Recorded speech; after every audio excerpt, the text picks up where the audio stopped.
Hello everyone, this is Meenu Dhankhar and welcome back to my YouTube channel commerce vibes. तो class 11th accountancy का जो chapter 6 था वो करेंगे स्टार्ट। अपने जो चैप्टर 1 to 4 हो चुके हैं, 5th चैप्टर में कुछ था नहीं इसलिए मैंने उसको स्किप कर दिया।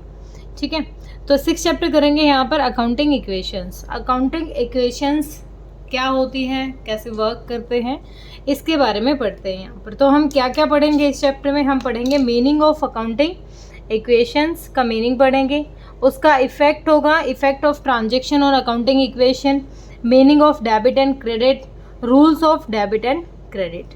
ठीक है, ये हम आज अपने इस वीडियो में डिस्कस करेंगे। तो पहले करते हैं कि अकाउंटिंग इक्वेशन है क्या, और इस अकाउंटिंग इक्वेशन को समझाने के लिए एक बैलेंस शीट दे रखी है हमें। यहाँ पर बैलेंस शीट है जो हमारी एक फाइनेंशियल स्टेटमेंट होती है। इसकी दो साइड होती है और उसकी शेप होती है टी की शेप होती है, टी।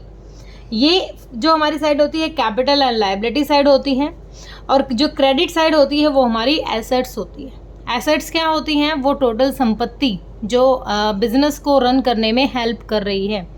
ठीक है, कैपिटल क्या होती है? जो अमाउंट ओनर ने इन्वेस्ट कर रखा है वो होती है कैपिटल। उसके बाद लायबिलिटीज़ हैं। लायबिलिटीज़ मैंने बताया था जिनको फ्यूचर में हमें पे ऑफ करना होता है। तो क्रेडिटर्स और बैंक ओवरड्राफ्ट, ये दोनों ही लायबिलिटी हमारी करंट लायबिलिटी।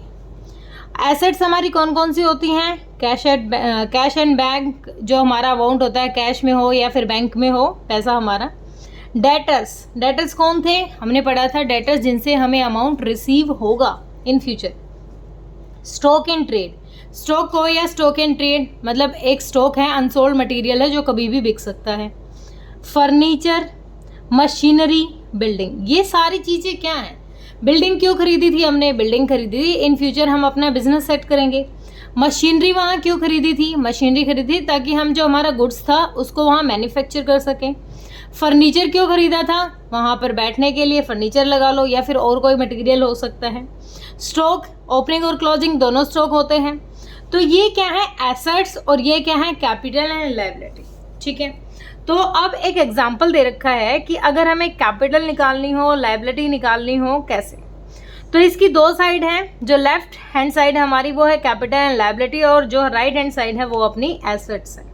ठीक है, अब देखो, ये तो मैंने बता दिया। अब जो हमारी इक्वेशन वर्क कर रही है यहाँ पर अपनी क्या इक्वेशन वर्क कर रही है? ये बिल्कुल बेसिक अकाउंटिंग इक्वेशन है। आप कह सकते हो ये क्या है? बेसिक अकाउंटिंग इक्वेशन है। ये तो बिल्कुल सबको ही पता होना चाहिए, बेसिक अकाउंटिंग इक्वेशंस। देखो, कैपिटल, लायबिलिटी एंड एसेट्स। तो एसेट्स किसके इक्वल हैं? एसेट्स हमारे इक्वल हैं liabilities plus capital, liability plus capital. ठीक है, अब एसेट्स, टोटल जो अमाउंट हमारे पास है वो होती है एसेट, चाहे वो किसी थिंग की फॉर्म में है, चाहे वो स्टॉक की फॉर्म में है, चाहे फर्नीचर के फॉर्म में है, जो टोटल अमाउंट हम कह सकते हैं वो होती है हमारी एसेट्स। ठीक है, अब सपोज करो मेरे पास जो टोटल लायबिलिटी है, जो मैंने बाहर से पैसा उठा रखा है या मुझे पे ऑफ करना है इन फ्यूचर, जैसे क्रेडिटर है, क्रेडिटर को इन फ्यूचर मुझे पैसा देना है 30,000 40,000 जो भी पैसा देना है। ठीक है, बैंक का ओवरड्राफ्ट शो कर रहा है या फिर लोन ले रखा है मैंने कहीं से, तो मेरी लायबिलिटी है 40,000 की। और जो फर्म में कैपिटल लगा रखी है, ओनर है जो बिजनेसमैन है, उसने जो पैसा लगाया था फर्म में वो था 60,000। तो टोटल एसेट्स कितनी हो गई? 40,000 तो ये लायबिलिटी, 60,000 ये टोटल अमाउंट हमारे पास कितना है? 1,00,000 रुपये। तो टोटल एसेट्स कितनी हो गई? 1,00,000। अब यहाँ पर लायबिलिटी पता करनी है, तो लायबिलिटी के लिए क्या करेंगे? Liability equal assets minus capital. अगर एसेट्स में से, अगर जितनी टोटल एसेट्स हैं उसमें से कैपिटल को लेस कर दो तो लायबिलिटी आ जाएगी। कैसे? एसेट्स कितनी है अपनी? 1,00,000 टोटल एसेट्स हैं। कैपिटल कितनी है अपनी? 60,000 है। तो लायबिलिटी कितनी रहेगी? 40,000 रहेगी लायबिलिटी हमारी। ठीक है, अब ओनर ने कितना पैसा लगा रखा है ये निकालना हो, कैपिटल निकालनी हो, capital assets minus liabilities, assets minus liabilities. Capital निकालनी है, एसेट्स कितनी है? 1,00,000 की है, लायबिलिटी अपनी कितनी थी? 40,000 की, माइनस 40,000। तो कितना अमाउंट रह गया 60,000। ये अमाउंट किसने लगा रखा है, ओनर ने लगा रखा है। और ओनर कभी भी जब तक उसको रिटर्न ना मिले तब तक वो पैसा क्यों लगाएगा। तो ओनर क्या है, ओनर भी एक लायबिलिटी होती है। ओनर ने जो पैसा लगा रखा है कैपिटल, वो भी एक लायबिलिटी है। किसके लिए, बिजनेस के लिए, ठीक है। क्योंकि वो जो अमाउंट उसने एज ए कैपिटल लगा रखा है उसको इन फ्यूचर प्रॉफिट ऐड करके बढ़ाया जाए, ठीक है। ऐसे ही फिजूल में कोई भी कहीं पैसा इन्वेस्ट नहीं करता, ठीक है। ये तो अपनी इक्वेशन थी, ये 3 इक्वेशन है, ये आपको ध्यान रखनी है कि अगर आप एसेट्स की पूछे तो लायबिलिटी प्लस कैपिटल, लायबिलिटी की पूछे तो एसेट्स माइनस कैपिटल, और कैपिटल की पूछे तो एसेट्स माइनस लायबिलिटी, ठीक है। क्लियर हुआ। आगे ये भी यही कह रहे हैं, in the above balance sheet assets are recorded on the right hand side and capital and liability are recorded in left hand side। ये दोनों हमें दिख रही हैं। At any point of time the total of both side of balance sheet is always equal। हाँ बिल्कुल ध्यान रखना है, ये हमेशा ही होगा कि जो ये दोनों साइड का अमाउंट होगा ना, ये हमेशा इक्वल होगा कि जितनी भी हमारी लायबिलिटी और कैपिटल होगी उतनी ही हमारी एसेट होनी जरूरी है। ये हमेशा ही इक्वल होगा, ठीक है। आगे कह रहा है ये always equal because the assets of the business are purchased either from the funds. जो ये एसेट्स हमने परचेज की है, ये इतनी वाली, जैसे स्टॉक था, फर्नीचर था, मशीनरी थी, बिल्डिंग, ये किससे परचेज किया है, इस फंड से ही परचेज किया है, इस कैपिटल से ही परचेज किया है। Capital supplied by the proprietor और from the funds provided by external parties. जो एक्सटर्नल पार्टीज, जो लायबिलिटी है, एक्सटर्नल पार्टीज से जो हमने पैसा उठा रखा है वहां से ही हमने क्या खरीदी है, अपनी एसेट्स खरीदी है। The above balance sheet discloses that there are total assets worth 1 lakh out of which assets 60,000 have been purchase. अब इसमें से 60,000 क्या है, परचेज हैं। कैसे पता चला कि इसमें से 60,000 परचेज हैं, क्योंकि यहाँ पर जो हमारी कैपिटल दिखा रखी है वो कितनी है, 60,000 है। किससे, capital provided by proprietor. 60,000 purchase है किससे, कैपिटल से। और जो 40,000 कहाँ से परचेज की गई हैं, वो लायबिलिटी, यानी जो हमने बाहर से इन्वेस्टर से लोन के थ्रू पैसा उठा रखा है वो वहाँ से परचेज की गई, ठीक है। हो सकता है अभी जो ये स्टॉक है यहाँ पर, ये स्टॉक हमने क्रेडिटर्स से ले लिया और पैसे ना दिए हो अभी, तो स्टॉक कहाँ से आया, इन क्रेडिटर्स से ही तो आया है, पैसे नहीं दिए हैं, अभी लायबिलिटी है हमारी, लेकिन हमने स्टॉक लिया तो था, ठीक है, हमने सामान उससे खरीद तो लिया। तो यहाँ पर क्या शो करा रहा है, ये जो टोटल एसेट्स की वैल्यू कहाँ से आई होगी, ये कहाँ से परचेज की होंगी, 60,000 तो कहाँ से, कैपिटल से, और 40,000 लायबिलिटी से, ठीक है। आगे कहता है, हाँ ये बस हो गया। The above position can be expressed in the form of accounting equation. ये मैंने आपको करके दिखाई दिया है, ये हमने पेज पे कर लिया था, तो एक बार यहाँ देखिए। अकाउंटिंग, ये तीनों ही हो गई अपनी। Accounting equation signify that the assets of a business are always equal to the total capital assets. ये अपना हो गया है। यहाँ पढ़ते हैं अब, effect of transactions on accounting equations. Effect क्या पड़ता है, जो ट्रांजेक्शन्स होती हैं उनका इफेक्ट क्या रहता है अकाउंटिंग इक्वेशंस, ठीक है। कैसे इफेक्ट कैसे रहेगा, जैसे पहला एग्जांपल लिया है यहाँ पर, सपोज गोपाल ने एक बिजनेस स्टार्ट किया, Gopal started a new business and the following successive transaction take place. Gopal ने बिजनेस स्टार्ट किया, उसकी कैपिटल कितनी है, 75,000। तो हमने देखा यहाँ पर कि बैलेंस शीट, ये जो मेरी बैलेंस शीट है, ये मेरी बैलेंस शीट है।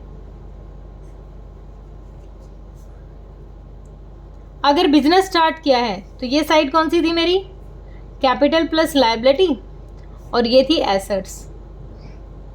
बिजनेस स्टार्ट किया है गोपाल ने, कैपिटल लगाई है, कितनी कैपिटल लगाई है, 75,000। क्या इफेक्ट रहा इसका कि हमारी यहाँ पर कैपिटल और लायबिलिटी साइड रिकॉर्ड कर दी हमने।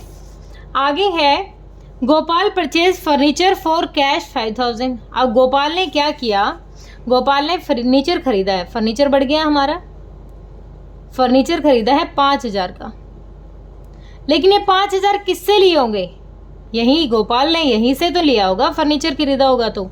अब कैपिटल कितनी रह गई, 70,000 रह गई, है ना। 5,000 का फर्नीचर खरीदा है तो 70,000 हो गई, ठीक है। आगे कहता है Gopal purchase goods for cash 20,000। अब गोपाल ने क्या खरीद लिए, गुड्स भी खरीद लिए, कितने के, 20,000 के। यहाँ एसेट साइड में आ गया, गुड्स कितने के हैं, 20,000 के। अब ये 20,000 फिर कम हो गए, क्योंकि हम यही कैश से ही तो खरीद रहे हैं सारी चीज़ें। कितने हो गए, 50,000 कैपिटल हमारी बच गई यहाँ पर। आगे है, अच्छा ये वाला हो गया। अब देखो इधर transaction 4, Gopal purchase goods on credit ₹16,000। अब क्या किया, गोपाल ने 16,000 के गुड और खरीद लिए, गुड्स खरीदे हैं 16,000 के। लेकिन यहाँ पर इसने अब इस कैपिटल के साथ छेड़छाड़ नहीं की।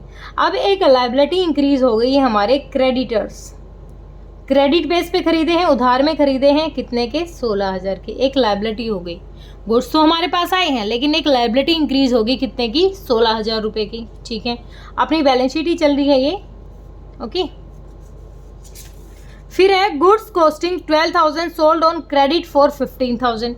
अब हमने गुड्स बेच दिए हैं कितने में, 15,000 में, और वो भी कैसे, क्रेडिट में। क्या, हमने गुड्स बेच दिए हैं कितने में, 15,000 में, वो भी कैसे, सॉरी 15, हाँ, गुड्स कॉस्ट थी 12,000 की और बेच कितने में दिए हैं, क्रेडिट में बेच दिए 15,000। तो यहाँ पर गुड्स कितने थे अपने, 36,000 के थे, इसमें से 12,000 घटा दो तो गुड्स की वैल्यू कितनी रह जाएगी, 24,000 हमारे गुड्स रह जाएंगे। ठीक है, अब ये 24,000 गुड्स रह गए, लेकिन ये कैसे, 15,000 किस में बेचे हैं, ये कह रहा है क्रेडिट पे बेचे हैं, तो वहाँ से हमें रिसीव होगा अमाउंट, तो हमारा यहाँ डेटर्स भी तो बढ़ गए, डेटर्स बढ़ गए, कितने हो गए, 15,000। 12,000 का सामान कितने में बेच दिया, 15,000 में, और वो भी कैसे, उधार में, क्रेडिट में। जब हम खरीद रहे हैं उधार में तो हम क्रेडिटर्स को पैसा देंगे, और जब हम उधार में बेच रहे हैं तो डेटर्स हमें पैसा दे के जाएंगे। ठीक है, 24,000 का गुड्स रह गया हमारा, क्योंकि 12,000 का गुड्स हमने कितने में बेच दिया, 15,000 में। अब ये इन फ्यूचर ये डेटर्स हमें 15,000 रुपये देंगे ना, एसेट तो ये है हमारी। जब हमारे पास कुछ है या रिसीव होगा तो वो हमारी एसेट है, और जब हमारे पास कुछ है लेकिन साथ ही साथ हमें पे भी करना है। ठीक है, यहाँ पर पे करना है हमें, क्रेडिटर्स को भी पे करना है, और जो कैपिटल है इन्वेस्टेड बाय प्रोप्राइटर होता है, ये भी फ्यूचर हमें विद प्रॉफिट देना होता है। ठीक है, फिर कहता है कि हमने रेंट पे किया है, कितना, 1,000 रुपये का रेंट पे किया है, कैश गया हमारे पास से। अब यहाँ पर जो 50,000 रुपये थे, 1,000 रुपये का कैश और चला गया यहाँ से, कितनी बच गई कैपिटल, 49,000 की आ गई। ठीक है, एक खर्चा कर दिया है।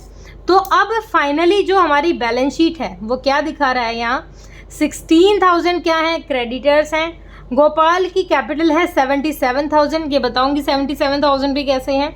यहाँ देखो कैश लास्ट में कितना बचा, देखो अब हमने यहाँ पर जब राउंड ऑफ फिगर करके निकाला था यहाँ पर, तो अब इस बैलेंस शीट को यहाँ से दोबारा देखो। अब जो ये तो मैंने समझाने के लिए था, अब हम जो फाइनल बैलेंस शीट बनाएंगे, हमने देखा कि ये कैश हमारे पास बचा हुआ है, क्योंकि इसने लगाए थे 75,000, कैश बच गया अपने पास 49,000।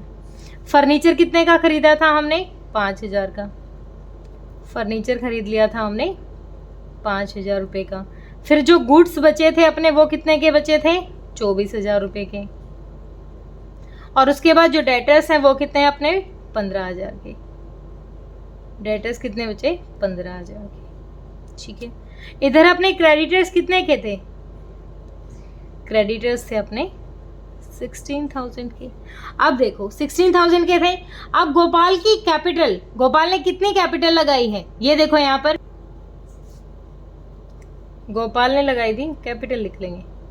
गोपाल ने टोटल अमाउंट लगाया था कितना, 75,000। लेकिन यहाँ एक छोटा सा काम P&L का रह गया बीच में। यहाँ पर हमने रेंट पे किया था कितने का, 1,000 रुपये का। ठीक है, हमने रेंट पे कर दिया। साथ में जब ये 12,000 का सामान 15,000 में बिका था तो 3,000 रुपये हमें यहाँ प्रॉफिट हो गया था।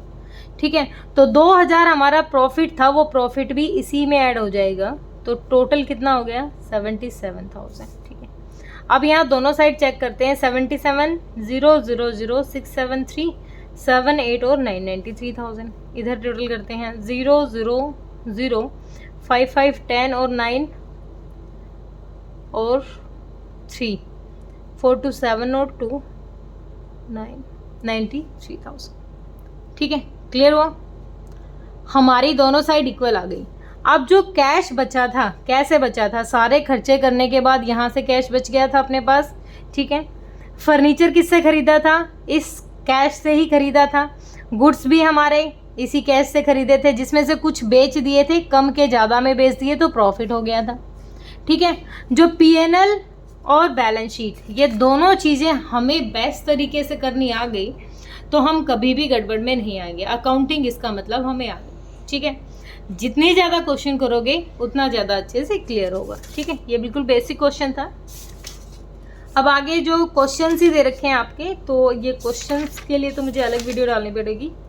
इसमें तो मैं सोच रही थी थ्योरी ही कराऊँ आपकी, तो एक बार थ्योरी देख लेती हूँ कुछ और। हाँ, ये आ गया थ्योरी। थ्योरी है अपनी meaning of debit and credit. Meaning of debit and credit, debit और क्रेडिट का क्या मतलब होता है ये बताना है हमें। तो all accounts are divided into two sides. जो अकाउंट्स होते हैं उनको दो साइड में बांट दिया जाता है। सपोज करो ये टी शेप का अकाउंट है और इधर होती है हमारी डेबिट साइड जो DR से डिनोट करते हैं हम, और ये होती है हमारी CR क्रेडिट साइड। दो साइड होती हैं, ठीक है, डेबिट और क्रेडिट, ठीक है। टी से the left side of an account is called debit side and right side of account is called credit side. यही मैंने बताया, ये डेबिट होती है, ये क्रेडिट होती है। अब ये कहता है इन डेबिट क्रेडिट को लिखा जाएगा, डेबिट को लिखा जाएगा ऐसे और क्रेडिट को लिखा जाएगा ऐसे। ये अभी मैंने बताया ही था। अब आगे है, अब जैसे ये कैश का अकाउंट बनाया हमने, तो ये टी शेप हो गई। ये साइड कौन सी होगी, डेबिट, और ये साइड कौन सी होगी, क्रेडिट। ये अकाउंट बनाया हमने, ठीक है, टी शेप का। ये ध्यान रखना है, टी शेप के अकाउंट्स हमारे तैयार होते हैं। जो इंग्लिश का बड़ा लेटर होता है ना, कैपिटल लेटर होता है उसका इंग्लिश, ठीक। अब कहता है rules of debit and credit. इनके लिए अगला चैप्टर भी है हमारे पास कि रूल्स क्या है डेबिट और क्रेडिट करने का, ठीक है।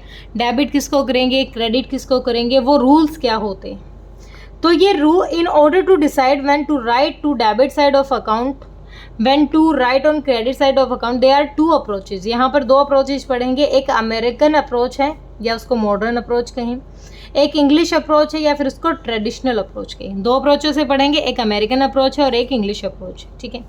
इंग्लिश अप्रोच को ही क्या कहते हैं, डबल एंट्री सिस्टम कहते हैं, ठीक है। जो अगले चैप्टर में पढ़ेंगे हम, अगला जो नेक्स्ट चैप्टर है अपना वो इसी के बारे में है, double entry system, English approach, ठीक है। अब हम पढ़ रहे हैं अमेरिकन अप्रोच, जो इस चैप्टर में डिस्कस करेंगे। The rules of debit and credit depend on the nature of accounts. अब जो अकाउंट्स तैयार कर रहे हैं वो किस टाइप का अकाउंट है उस पर डिपेंड करता है कि डेबिट क्या होगा और क्रेडिट क्या होगा, ठीक है। जैसे क्लासीफाई किया गया है एसेट्स अकाउंट। अगर किसी भी एसेट को रिकॉर्ड किया जा रहा है, अगर कोई एसेट बिक रही है, किसी को बेच रहे हैं एसेट्स को, ठीक है, बढ़ रही है हमारी, या फिर कोई एसेट डिक्रीज हो रही है, तो उसको कैसे रिकॉर्ड किया जाएगा, ठीक है। अगर कोई भी एसेट इंक्रीज हो रही है, हमने बनाया एसेट का अकाउंट बनाया इस तरीके से, टी शेप का अकाउंट है, ये डेबिट साइड है और ये क्रेडिट साइड है, ठीक है। अगर कोई भी एसेट हमारी इंक्रीज हो रही है तो वो डेबिट करेंगे, और कोई भी एसेट डिक्रीज हो रही है तो उसको क्रेडिट करेंगे, ठीक है।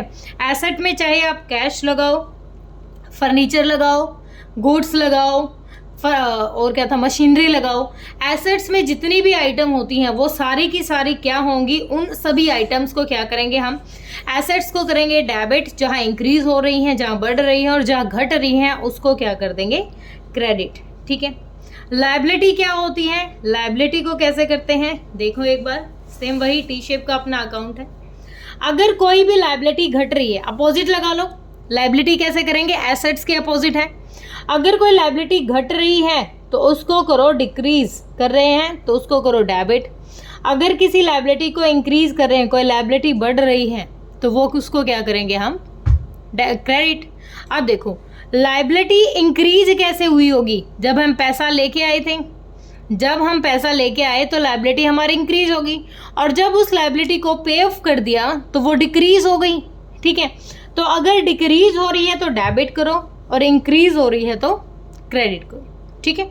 अब आ गया कैपिटल अकाउंट। कैपिटल अकाउंट क्या होगा, जहां पर कैपिटल जो पैसा ओनर ने लगा रखा है, अगर कैपिटल को रिकॉर्ड कर रहे हैं और कैपिटल डिक्रीज हो रही है, डिक्रीज मतलब कैपिटल से अमाउंट निकल रहा है, ठीक है। कैपिटल अकाउंट मतलब ओनर अपना अमाउंट निकाल रहा है किसी भी काम के लिए, घट रही है हमारी कैपिटल तो वो डिक्रीज करेंगे।